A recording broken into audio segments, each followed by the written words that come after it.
அது எவ்வாறு பயன்படுகிறது என்பதை மட்டும் இங்கு நான் சுருக்கமாக கூறவிருக்கின்றேன். முன்னுரை ஆக நேரம் கடந்ததினால் வாழும் தலையும் இல்லாத மாதிரி என் பேச்சு அமைந்து விடும். அதற்கு மன்னிக்கவும். அதற்கு காரணம் இங்கு அடிக்கடி உங்களுக்கு தெரியும், நேர பற்றாக்குறை. இருப்பினும் உலகில் மானுட தகவல் தொடர்புக்கு இன்றியமையாத ஒன்றாக இதழியல் விளங்குகிறது. எனவே இதழியல் வாழ்வால் பிரிக்க முடியாத ஊடகமாக திகழ்கிறது. இதழை படிப்பது, இதழில் எழுதுவது என்ற தொழிற்பாடு மானுட அறிவு கருவூல நிறைவை நோக்கி இட்டு செல்லும் சிறப்புடையதாகும். இதை மனங்கொண்டு காரிருள் அகத்தின் நல்ல கதிரொளி நீதான், இந்த பாரிடை துயில் ஓர் கண்ணீர் பாய்ந்த எழுவர் நீதான், ஊரினை நாட்டை இந்த உலகினை ஒன்று சேர்க்க பேரறிவாளர் நெஞ்சில் பிறந்த பத்திரிகை பெண்ணே என பாவேந்தர் பாரதிதாசன் குறிப்பிட்டுள்ளார். மானுட ஒற்றுமைக்கு இதழில் பெரும் பங்காற்றும் என்ற நம்பிக்கை பாவேந்தர் கூறியது போல தமிழ் முரசு ஆசிரியர் கோ சாரங்கபாணி அவர்களும் ஏற்றியும் போற்றியும் உள்ள இதழியலை ஆய்வதே இதன் நோக்கமாகும். பல இன பண்பாட்டு சூழலில் வாழும் சிங்கப்பூர் மக்களிடையே தமிழ் முரசு புலம்பெயர்ந்த தமிழர்களின் வாழ்விற்கு ஆற்றி வரும் பங்களிப்பை வெளிக்கொணரும் நோக்குடனும் இவ்வாய்வு கட்டுரை எழுதப்படுகிறது. இலக்கிய படைப்பில் தமிழ் முரசு தமிழர் நலன்கள் தமிழ் முரசின் இரு கண்களை கொண்டு செயல்படுகின்றன. தமிழ் முரசு நாளேட்டில் தமிழ் படைப்புகள், படைப்பாளரின் வெளியீடுகள், தமிழ் உணர்வு, தமிழ் கல்வி, பயிற்றுமுறை, இசை, சிற்பம், ஓவியம், கோயில்கலை, பண்பாடு, சமயம் உள்ளிட்ட தமிழியற் செய்திகளை ஒரு பகுதியாகவும் புலம்பெயர்ந்த தமிழர் நலன்களை கருதிய செயல்களை பெரிதொரு பகுதியாகவும் சுமந்து அன்றாடம் வெளிவருகிறது தமிழ் முரசு என்ற நாளிதழ். தமிழ் படைப்புகள் காலந்தோறும் பல்வேறு வடிவங்களாக மாற்றம் பெற்று வளர்ந்து வருகின்றன. அவ்வகையில் ஒரு படைப்பு தோன்றி வளர்ச்சி பெற்ற பிறகு பிரிதொன்று தோன்றினால் அதனை உலகம் ஏற்கிறது. இவ்வாறு படைப்புகள் காலத்திற்கு ஏற்றவாறு தோன்றி பல்வேறு கோணங்களில் பரிணமித்து வளர்ச்சி நிலையை அடைந்துள்ளது.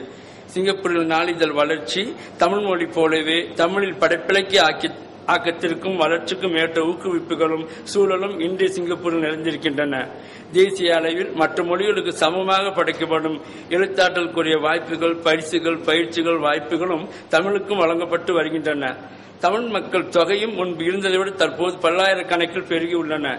இதன் காரணமாக கொண்டு தாய்மொழி பற்றும் ஆர்வமும் சிங்கப்பூர் மக்களிடம் வேறுவிட்டு தலைத்து படர்ந்துள்ளன. ஞான தமிழர்கள் ஒருங்கே கலந்து வாழும் இடமாக சிங்கப்பூர் திகழ்வதால் உலகளாவிய செய்தியை அறிந்து போற்றவும் மற்றவர்கள் சென்று சேரவும் தமிழ் முரசு திகழ்கிறது. அறிஞர் தம் இதய ஓடை ஆலை நீர் தன்னை மென்று ஒன்று தெரிதரும் மக்கள் வண்ணம் செலுத்திட ஊற்றி ஊற்றி குறுகிய செயல்கள் தீர்த்து குவளையும் ஓங்க செய்வாய் நறுமண இதழ் பெண்ணே, உன் நலம் காணால் ஞானம் காணால் என்ற பாரதிதாசன் வழியில் தமிழ் முரசு தன் பங்களிப்பை மேற்கொண்டதை அறிய முடிகிறது. அடுத்து கவிதை. நான் மிகவும் சுருக்கமாக சொல்ல வேண்டிய தலைப்பில் சென்று விடுகிறேன். கவிதை இது ஞாயிறு முரசில் வெளிவருகிறது.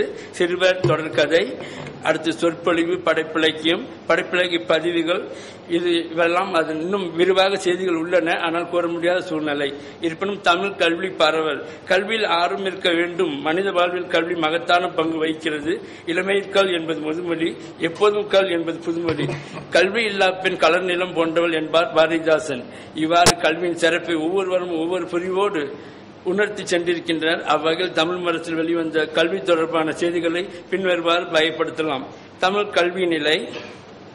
மொழிக்கல்வி மாற்றத்தால் தனது பலத்தை தமிழ் மொழி இழந்து விடுமையானால் தமிழ் மொழியில் இருக்கின்ற செய்யுள், இலக்கியம் போன்றவை மாணவர்களுக்கு எட்டாக்கனியாகிவிடும். ஆகையால் தரம் குறையாமல் தரப்படுத்த வேண்டும் என்ற தமிழ் கல்வி நிலையையும் கணிதமும் அறிவியலும் கூட கற்பது கடினம் தான். ஆனாலும் அவை மட்டும் உலக தரத்தில் வேண்டும். தமிழ் மட்டும் உரசி பார்க்கும் தரத்தில் தமிழ் நமக்கு மதிப்பெண் விஷயமாக நம் குழந்தைகளுக்கு அடையாளம் காட்டாமல் நம் உணர்வின் முகவரிக்கு அறிமுகப்படுத்துவோம் என்று வாசகர் குறையில் பலர் கருத்துரைத்துள்ளனர். தமிழ் வழி அனைத்து பாடங்களையும் கற்றால்தான் தமிழ் மொழியுடன் பிற சிந்தனை பிறக்கும், பிற துறை ஒப்பிட்டு அறிவு வளரும். அப்போதுதான் தமிழ் இயக்கம், தனித்தமிழ் இயக்கம் வலுப்பெறும். தமிழ் பயிற்று முறைகள். 1952ஆம் ஆண்டு தமிழர்கள் துவங்கிய மாணவர் மணிமன்றம் அக்கால கட்டத்தில் மாணவர்களிடையே ஆர்வத்தையும் எழுத்தாளையும் வளர்க்க உதவியது. அதேபோல் இன்று பெயர் மாற்றமாக மாணவர் முரசு என்ற பகுதி இத்தகைய பங்களிப்பை செய்கிறது. அடுத்து எழுதுதல், சிந்திக்கும் திறன் வளர்த்தல், பலன் தரும் இருமொழியாக்கம், படைப்பு வாசிப்பு, தமிழ் தேர்வு தாட்கள், மாணவர்களுக்கு பயிற்சி தாட்கள், தமிழ் மொழி வளர்ச்சி இவ்வகையில் நம் செய்தித்தாள் தமிழ் அரசு பங்களிக்கிறது.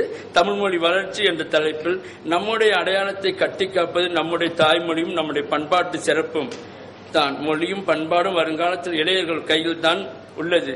தமிழ் மொழி வளர்ச்சிக்கு தமிழாசிரியர்களின் திறன் தொடர்ந்து மேம்படுவது அவசியமாகிறது.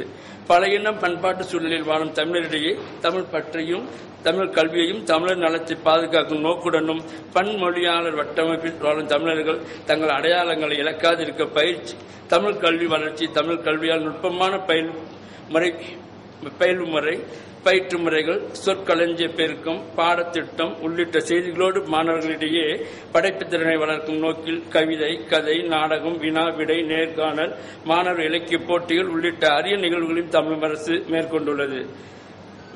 பண்பாட்டு செய்திகள், நுண்கலைகள், இசைக்கலை, பழையின கலாச்சார நடனம், கலைகள், சமயம், விழாக்கள், விளையாட்டு திரைப்பட செய்திகள், சிறப்பிதழ்கள், ராசி பலன்கள், சமையல் செய்திகள் என பல தமிழ் அரசில் அன்றாடம் வார இதழையும் பார்க்கலாம். அதே நேரத்தில் எங்கள் தொழில்நுட்ப வசதி இல்லாதனால் அந்த படங்களையும் அந்நிகழ்ச்சி தாட்களையும் உங்களுக்கு ஒளிபரப்ப முடியாததற்கு வருந்துகிறேன். இப்பொழுது நான் முடிவுரைக்கு வந்து விடுகிறேன். அவர்கள் கொடுத்த நேரம் இன்னும் சில நிமிடங்கள் தான் இருக்கின்றன. பழையின பண்பாட்டு சூழலில் வாழும் தமிழரிடையே தமிழ் பற்றையும் தமிழ் கல்வியும் தமிழர் நலத்தை பாதுகாக்கும் நோக்குடனும் சிங்கப்பூர் தமிழ் அரசு நாளிதழ் தம் பங்களிப்பை செய்து வருகிறது. அறிவியல், தொழில்நுட்ப, பன்னாட்டு வகை வளமுடன் சிங்கப்பூர் திகழ்வதால் தூய தமிழ் எழுச்சியையும் பிறமொழி கலவாத தமிழ் வழக்கத்தையும் பின்பற்ற முடியாத நிலையில் இயன்ற அளவு புதிய தலைமுறையினர் தம் தாய் மொழி தமிழின் தீர்மை அறிய தமிழ் அரசு நாளேடு தமிழில் சார்ந்த படைப்புகளை வெளியிடுகிறது. தமிழக நாடுகளில் இடம்பெறும் பிறமொழி கலப்பு எழுத்து பிழைகளை திரை ஆபாச பாடல்கள் சிங்கப்பூரில் வெளிவரும் தமிழ் அரசில் அரிதாகவே காணப்படுகிறது. இது இவ்விதழின் சிறப்பு தன்மையாகும். தமிழ் படைப்பு, தமிழ் விழாக்கள், தமிழ் கலை மரபுகள், தமிழ் அரசு நாளேட்டின் வழி தமிழகம், சிங்கப்பூர், மலேசியா நாடுகளிடையே எல்லை இடைவெளி இருக்கிறதே தவிர தமிழியல் எண்ணத்தால் இடைவெளியின்றி இணக்கமுடன் நிகழும் பணியை தமிழ் அரசு மேற்கொண்டுள்ளதெனில் மிகையாகாது. தமிழ் அரசில் வெளிவரும் பன்னாட்டு தகவல்கள் உலகம் ஒன்று என்ற குறிக்கோளுடன் இடம்பெற்றுள்ளமை இந்நாட்டின் தனிச்சிறப்பாக குறிப்பிடலாம். பல்சமய உறவு மானுடத்தில் இணக்கமுடன் செயல்பட வேண்டும் என்ற கருத்தில் தமிழ் அரசு நாளேட்டில் பரவலாக பதிவாகியுள்ளன. தமிழ் அரசில் இடம்பெறும் பேட்டி செய்திகள், தமிழறிஞர்கள் அவர் தம் கருத்துரைகள் இடம்பெற்று வாசகர்களிடையே வலுவான தமிழர்வை பதிய வைப்பதாக இடம்பெற்றுள்ளன. இறுதியாக படைப்பிலக பதிவுகள் என்று கூறி நான் விடைபெறுகிறேன். சென்னையில் படைப்பிலக பதிவுகள் தமிழ் அரசில் அடிக்கடி வெளிவருகின்றன. அவற்றில் நாம் கலைஞரினுடைய அமைப்பு வெளிவந்ததை இங்கு நான் சுருக்கமாக கூற விரும்புகிறேன். சென்னையில் செம்மொழி தமிழ் பேரவையின் சார்பில் கலைஞர் ஒரு அரசியல்வாதியின் இலக்கிய சாதனைகள் என்ற தலைப்பில் ஆய்வறை கூட்டம் நடைபெற்றது. இதில் கலந்து கொண்டு மனோன்மணியம் சுந்தரனார் பல்கலைக்கழகத்தின் முன்னாள் துணைவேந்தர் சுப்ப அரவாணன் பேசுகையில் தமிழ் மொழி அமரத்துவம் பெற்றது. தமிழர்கள் அப்பாவி, ஏழை, ஏமாந்த சோழகர்கள் என்று கூறிய நிலையிலும் தங்கள் தமிழ் மொழி இன்று வரை எப்படி காப்பாற்றுகின்றன என்று நினைக்க தோன்றுகிறது. எவர் ஒருவர் தன்னை மொழியோடு அடையாளம் படுத்திக் கொள்கிறாரோ அவருக்கு மரணமில்லை என்று கருணாநிதியை போற்றினர். தமிழுக்கு தொண்டு செய்வோம் சாவதில்லை என்ற மேற்கோள் கிணங்க கருணாநிதி நெஞ்சுக்கு நீதி என்ற பெயரில் 4 தொகுதிகளாக 2600 பக்கங்கள் எழுதியுள்ளார். சமூக புதினங்கள் 10, வரலாறு புதினங்கள் 10, இலக்கிய நாடகங்கள் 18, உரை ஓவியம் 3, கட்டுரை நூல்கள் 16, கடிதங்கள் 16, தொகுதி சிறுகதை தொகுப்பு 14, பயணம் நேர்காணல் 8, பொன்மொழிகள் 13, சொற்பொழிவு தொகுப்பு 32 என படைப்பாளுமையால் தனித்திறம் பெற்றவராக விளங்குகிறார் என குறிப்பிட்டுள்ளார். இச்செய்தியை அப்படியே படைப்பிலக்கிய பதிவுகளாக வெளியிட்ட தமிழ் அரசு ஆட்சி